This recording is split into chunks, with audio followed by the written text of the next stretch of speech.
Sexto sentido. Porque los discursos necesitan leerse entre líneas. Alejandro Hipólito en Avenidas.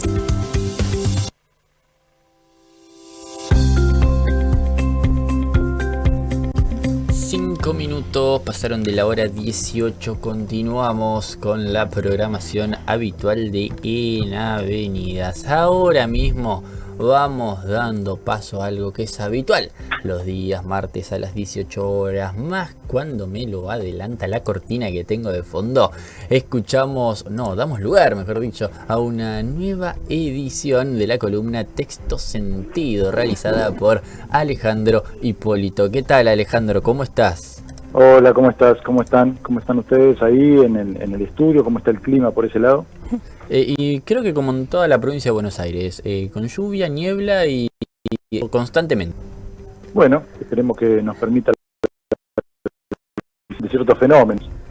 Ni hablar, porque he estado adelantando ya alguna imagen, me estuviste mandando por WhatsApp, me brindaste un título, que si me permitís lo digo públicamente, son ellos sí, o nosotros. Sí. Ellos o nosotros va a ser el título con el que arrancaremos la jornada del día de hoy. Bueno, te queda ahora la tarea de comentarnos por qué. Sí, en realidad, bueno, se ha planteado hace algún tiempo esta disputa territorial, por lo menos o cultural o lingüística, entre un ellos y un nosotros. Habría que definir quiénes son ellos, quiénes somos nosotros, y quiénes somos nosotros para ellos y quiénes son ellos para nosotros. Parece un juego de palabras, pero en realidad, según quien lo diga esto, es un planteo que establece una especie de confrontación que en principio, como hemos dicho acá muchas veces, es discursiva y después pasa a la acción, habilita ciertas acciones, ¿no? Generalmente los que proponen el discurso no son quienes llevan adelante las acciones, sino que hacen una especie de casting lingüístico, diciéndole a la gente, hagan lo que decimos, que está bien, que no hay ningún tipo de riesgo, que no hay punitividad para los hechos, estamos habilitando de cierto lugar de poder hegemónico que se hagan las cosas que nosotros estamos diciendo, ¿no? Hay como una distancia también entre los que provocan y los que reaccionan. Esta cuestión de ellos y nosotros queda muy plasmada, y cuando decimos a ver quiénes son ellos y quiénes son nosotros, en estas noticias de los últimos tiempos, donde se van sumando hechos que son, la verdad que en otros momentos hubieran causado, ya hemos dicho acá también, que nos asombra que cosas que hace algún tiempo atrás, no muy lejano, hubieran causado espanto, por lo menos, o un repudio generalizado, hoy se están como normalizando, ¿no? Y hoy salieron dos noticias, o sea, cuando digo salieron dos noticias, no que salieron en todos lados, y no salieron con el mismo encuadre, pero por ejemplo acá tengo esta noticia de que para el juez el presidente está por encima de los derechos de un niño, ¿no? Hijo de la madre Ian Moche, tras el fallo que beneficia a Milei. Básicamente ahí lo que plantea el juez para eximir al primer mandatario de sus responsabilidades a la hora de tuitear, retuitear o compartir o generar algún tipo de criterio negativo contra alguien, partiendo de la base de un insulto del que sea protagonista o retuiteando insultos de terceros. Acá lo que vemos que no es una disputa normal. En un momento se habla de debate, ¿no? Dice, bueno, si es un activista este chico, tolere el debate. Yo no creo que insultar, está bien que sea uno de los recursos para sacar de quicio al contrincante, pero no se puede establecer un debate entre un mayor y un menor, para empezar. Claro. Una persona, primero con la total asimetría de poder que tiene un presidente con un chico de 12 años, no solo es un mayor, sino el lugar que ocupa, ¿no? Institucionalmente. Y que después, bueno, resistirse caprichosamente, no estamos diciendo que tenga que hacer una retractación pública, la familia no estaba pidiendo que fuera hasta la casa de rodillas a disculpar, simplemente que retirara el tuit que había puesto, que era absolutamente insultante. Y esto no sucedió, no lo ha quitado, no lo va a quitar, y esto el juez interpretó que tiene que ver con una especie bastante común en los medios de comunicación, que tiene que ver con la libertad de expresión, ¿no? Que es parte de la libertad de expresión y que no afecta los derechos fundamentales del niño y que no mancilla su buen nombre y honor y bla, bla, bla. No sé, uno lo dice así y adentro hay una voz interior que dice que hay algo que está fallando acá, ¿no? Y que encima tiene un aval jurídico.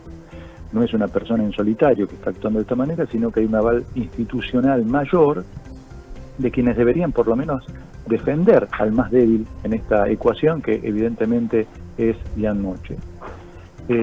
Pues bien, no ha sucedido.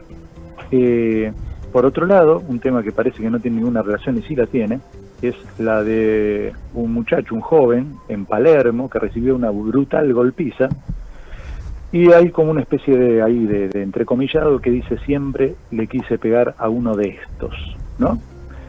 En el título, el diario utiliza la condición, o sea, la preferencia sexual de esta persona. Dice: brutal golpiza a un joven gay en Palermo. No hubiera sucedido lo mismo si el joven no fuera gay. Diría: brutal golpiza a un joven y punto. Claro. La condición de gay siempre parece que hay que aclararla solamente en esos casos, ¿no? Es como si digan: brutal golpiza a joven heterosexual en Chacabuco, ¿no? No se dice así. Ya de por sí podrían haber explicado la condición después, pero no importa. Lo que interesa acá es que el agresor, en este caso a la salida de un boliche, bla, bla, vuelve sobre sus pasos después de haberse burlado de una situación, se ríe y bueno, este joven como que le recrimina, vuelve sobre sus pasos y dice: déjamelo a mí, le dice al otro, iban dos personas, déjamelo a mí que siempre quise pegarle a uno de estos. Lo tira al piso, le dio una patada en la cara brutal, esto le provocó una doble fractura de mandíbula, tiene que someterse ahora a una operación que sale 7 millones de pesos, dinero que no tiene, simplemente por estar con un amigo en la vereda. El amigo había perdido un familiar, estaba llorando, dos personas pasan por ahí, se burlan de la situación y después terminan agrediendo a este muchacho, simplemente porque siempre tuvieron ganas de pegarle a alguien como él. Y ese alguien como él es como que primero está ese pensamiento, ¿no?, discriminatorio, son ellos o nosotros estamos del lado del bien, y a estas personas que no tienen categoría humana se las puede castigar, se las puede deshumanizar al punto de la violencia. Son dos formas de la misma violencia. Byung-Chul Han hablaba de estas formas subcutáneas de la violencia, ¿no? Que al no andar, ya lo hemos nombrado, lo hemos dicho acá, al no andar nosotros como en el Far West con un revólver colgando de la cintura o con un hacha al hombro, parece que la violencia no es la misma, que el hombre ha evolucionado, que el sujeto es otro. Y en realidad dice que hay otras formas de violencia que tiene que ver con una estructura más subcutánea, más simbólica, más psicológica, más escondida, más sesgada, pero que provoca daños enormes. Y esto viene desde las usinas de este tipo de idea de odio, que están absolutamente estudiadas ya. Bueno, Teun Van Dijk se especializa en eso, y que habilita que seres comunes que pasan por la calle hagan física esa acción que primero es discursiva. Chao. Alejandro, bueno, estos dos casos, estos dos ejemplos que mencionaste, hemos estado hablando también de esto en mayor profundidad también, y a nosotros no deja de asombrarnos, principalmente en el caso de Ian Moche, cómo se mide esa vara que lo mencionaste en un momento. La vara como si estuviésemos hablando de un mayor de edad, y es un niño que ha cumplido recientemente 12 años, digo, realmente límites no existen ya. Un niño de 12 años con condición de autismo, que parece ser que por el solo hecho de reclamar un derecho, ya se convierte automáticamente en una cucaracha, ¿no? Cualquiera que reclame o que condicione, no importa si vos sos una persona, por ejemplo, no vidente, un ciego, una persona ciega que reclama por su derecho, o esta persona que le faltaban las dos piernas y un brazo y encima tenía que estar comprobando frente a una oficina que era discapacitado. El maltrato permanente al más débil hoy se está convirtiendo en esa lucha de ellos o nosotros.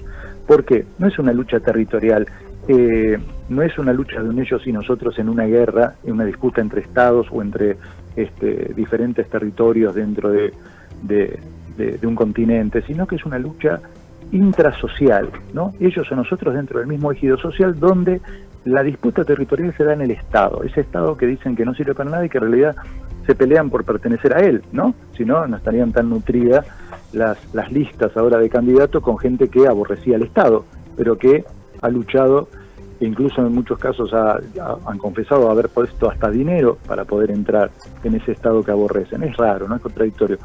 Pero en esta cuestión de ellos o nosotros, son todos aquellos que ellos consideran que son personas de relleno, ¿no? Pensemos que hay una estructura de seres de sustancia y seres de relleno. La sustancia es lo que importa, la gente que realmente es de bien, y la gente que produce gastos y que incomoda al Estado con sus reclamos de ser atendido. Llamamos a esto jubilados, discapacitados, personas con diferentes problemas de salud, niños, pacientes oncológicos, investigadores del CONICET, trabajadores del INTA, docentes universitarios. Todos aquellos que reclamen por algún derecho se convierten automáticamente en el ellos para ellos. Y ellos son el nosotros del lado bueno, del lado de la luz, del bien, incluso con esa fantochada de atribuirse incluso un origen celestial. Claro. Y esto no se da solamente en los ámbitos políticos, sino que ya está derramando en muchos lugares en discursos sociales. Se convierte en una emoción violenta que parece tener una raigambre en el ADN humano mucho más fuerte que las buenas acciones, digamos. Este no es un discurso esotérico, digamos. Estamos hablando de que aparentemente ese eslogan que alguna vez se usó del amor vence al odio está puesto en disputa. Yo no estoy tan seguro que el amor esté venciendo al odio, y hablo en el estado general, humano y mundial, ¿no? No nos podemos alejar de lo que está sucediendo entre Rusia y Ucrania todavía, o, sin ir más lejos, la brutalidad que está sucediendo en la Franja de Gaza. Ni hablar. ¿Cómo estás, Hipólito? Otra cosa ¿Cómo que otra cosa que estuvimos hablando hoy justamente con el caso de Ian, y que también me parece que vale la pena recordarlo y volver a mencionarlo, es esta doble vara con la que se mide la posibilidad de la libertad de expresión. Claro. Por ejemplo, en el caso de Ian y también de este chico que fue golpeado brutalmente, es como que ese nosotros que ellos se adjudican tienen la posibilidad de salir a insultar, de salir a golpear, pero cuando el ellos se defiende, o sea, las personas vulneradas se defienden desde cualquier lugar, o sea, desde el respeto, desde el argumento, son totalmente cancelados o se los golpea muchísimo más.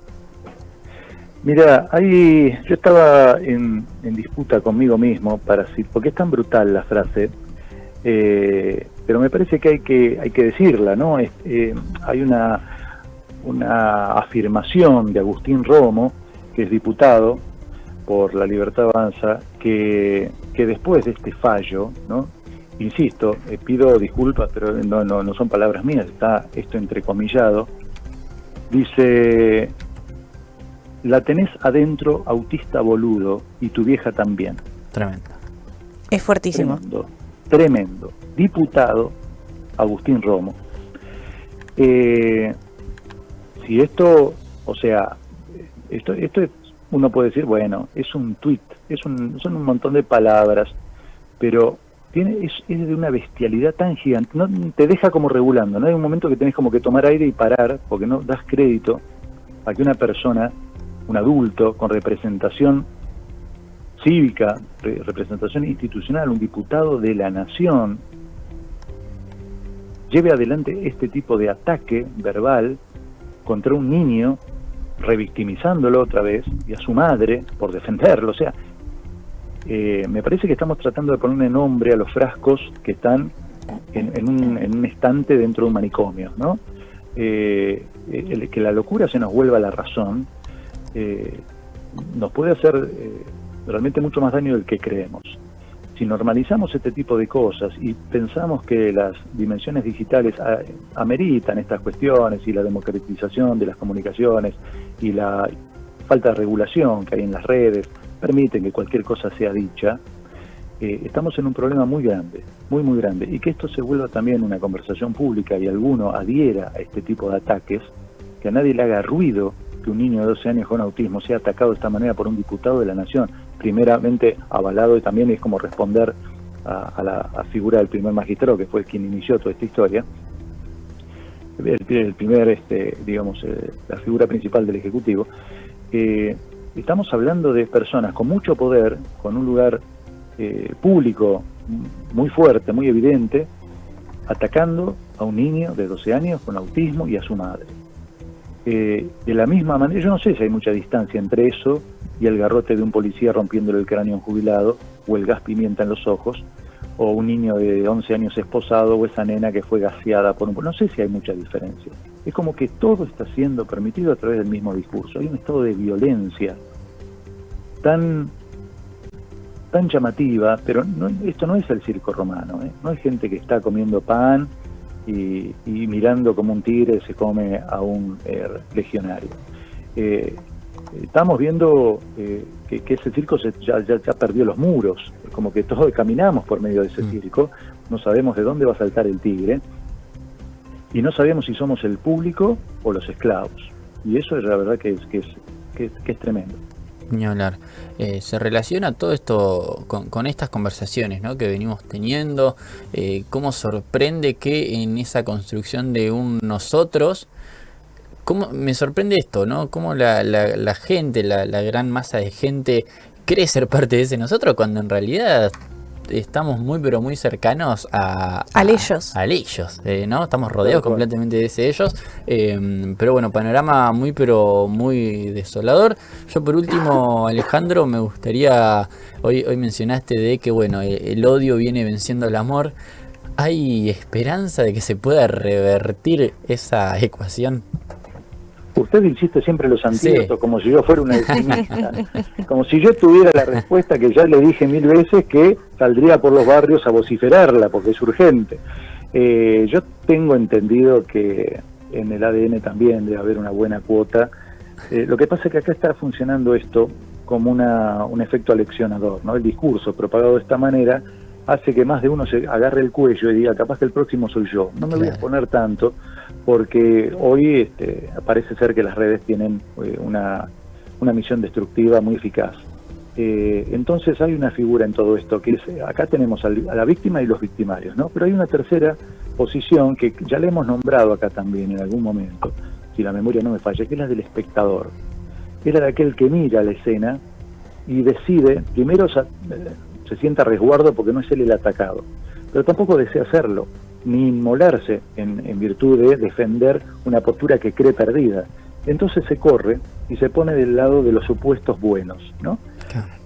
A veces sucede esto con el silencio, simplemente, con no pronunciarse, con no decir que esto está mal. Uno está avalando este tipo de cosas. Si no salen las suficientes voces a repudiar este tipo de acciones, la verdad es que es como que no hubieran sucedido, y este chico de 12 años está siendo atacado por mucha más gente de la que pensamos, y está en absoluta desprotección, tanto él como sus padres.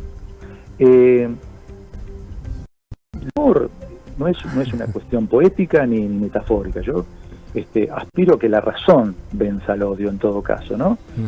A eso que es una emoción, vencerla desde el raciocinio, desde la cultura, desde el entendimiento de lo que está pasando. No vamos a enfrentar un sentimiento con el otro, porque muchas veces en eso las pasiones se corren y se convierten en exitismos y en puntos extremos. Vayamos a que la razón, apostemos a que la razón venza al odio y a ver cómo nos va. Muy bien, perfecto. Alejandro, muchísimas gracias por tu tiempo y por esta nueva edición de tu columna. A ustedes por aceptarme otra vez más en sus casas. En un día como este les embarré toda la alfombra.